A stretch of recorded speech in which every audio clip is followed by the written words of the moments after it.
After years of public pressure to release the Epstein files, the DOJ sent the first batch of documents to the House Oversight Committee on Friday. But committee member Congressman Robert Garcia, the ranking member, says so far none of the documents they have received are, quote, substantially new. Thank you very much. It appears a vast majority of the documents today are already in the public record. And so these are court transcripts, reports, already things that we already know. I was terrified. After receiving the records, Oversight Committee Chair Congressman James Comer wrote in a post on X, quote, "The Trump DOJ is moving at a pace far faster than anything ever produced by the Biden DOJ." Meanwhile, Republican Congressman Thomas Massie of Kentucky has teamed up with Democrat Ro Khanna of California to force a House vote on releasing the records to the public, the full records. The duo is set to bring Epstein's survivors to the Capitol on September 3rd when the House returns from its recess. Congressman Ro Khanna of California joins us now. He's a member of the House Oversight Committee. Congressman, thank you for joining us. First and foremost, what can you tell us about the first batch, I think more than 30,000 pages of Epstein files that you guys received? What's in there? What can you tell us? Well, good morning. Let me break some news this morning. Our lawyers were up all night, and we now have a fact that only 3% of the documents that were given to us were new. 97% were already in the public domain. And less than 1% of the Epstein files have actually been released. The Epstein files are 300 gigabits. We know this because that's what the FBI has said. And they've released less than 1 gigabit. So they've released less than 1%.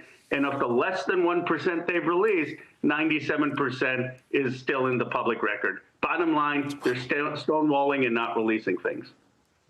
Of the 3% of the documents that are new, can you tell us what's new?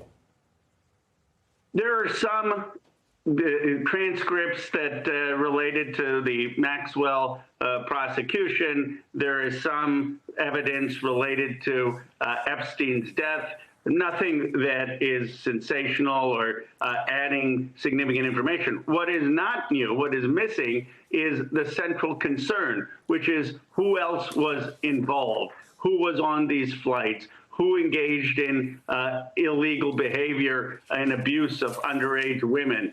That is simply missing in terms of what they've released. Did they give you any indication when the next tranche of it was coming? Because, one, my understanding when James Comer asked for the documents, when you guys asked for the documents, was you wanted all the documents. So it already seems like they're not doing what was asked. They blew past the deadline that happened earlier this week. Have they given any indication when you might see the next tranche of documents? They have not. And their strategy is let's just have a drip, drip, drip and hope this issue goes away. I mean, you remember the speaker shut down the entire Congress because he didn't want to vote on Massie and my bill to release all the files. He was hoping that the subpoena goes away. So they're just going to keep delaying.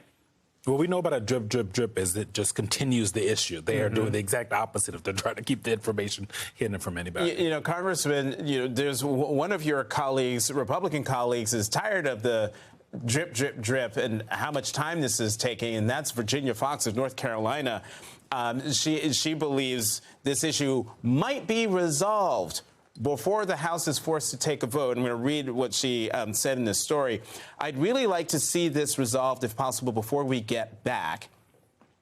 She told reporters this week, "We're going to have a lot of work to do when we get back in September. I've already looked at my September calendar, and it looks pretty busy." Fox, whose committee work was derailed by members' efforts to force Epstein-related votes, she called the saga, quote, "a tempest in a teapot." Is that how you view it? And bring us up to speed on what you and Congressman Massie are trying to do.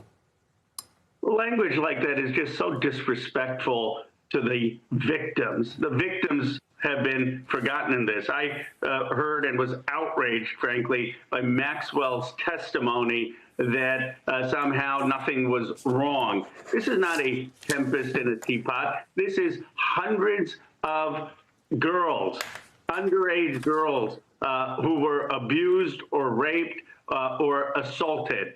And on September 3rd, for the first time, we're going to hear from many of the victims about what happened to them. Now, it doesn't surprise me that Chair Fox wants this issue resolved, because the reality is she was put in a very uncomfortable position. She's the chair of the Rules Committee, and she kept having, at the request of the Republican leadership and president, kept having to tell her members to take votes to block the release of the Epstein files. I'm sure she doesn't want to have to do that again when we get back in early September. You and Representative Thomas Massie have this resolution for a full release of all of this. It's one of the reasons it seems why you guys went home early, that the House didn't want to vote on that. Are you guys going to be working on that again, trying to force that vote as soon as you guys get back in September? We are. I've spoken to Leader Jeffries. All 212 Democrats are going to be on the bill. I believe we could get the signatures within 48 hours of coming back. We will have the petition live starting September 3rd. That's also the day that we have the groundbreaking testimony on the steps of the Capitol from many of the victims. We have 11 Republicans also on the bill. We only need 6. We have Republicans like Lauren Boebert, Marjorie Taylor Greene, Tim Burchett, and more Republicans are saying let's release it. So I am confident that we can get a vote, a successful vote on this within the first 2 weeks in September. Congressman, what do you make? We've been playing clips of Ghislaine Maxwell's I hesitate to call it testimony. Conversation with Todd Blanche, the president's former personal attorney and now the #2 at the Justice Department.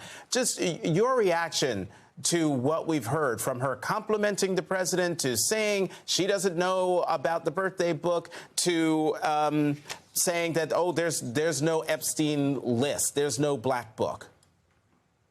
Well, it's obvious that she's trying to get a pardon. She's sucking up to the president. She's covering for not just the president, but any men. The president's reaction to all of this is, oh, I'm embarrassed that there may be some people I know whose names may be on it, and I don't know if those should come out. But what offended me, and, you know, I'm pretty even-keeled, but what offended me is what she said about the victims, that somehow there was no abuse, there was no wrongdoing. I mean, I have talked now with the victims' lawyers, and that is just appalling.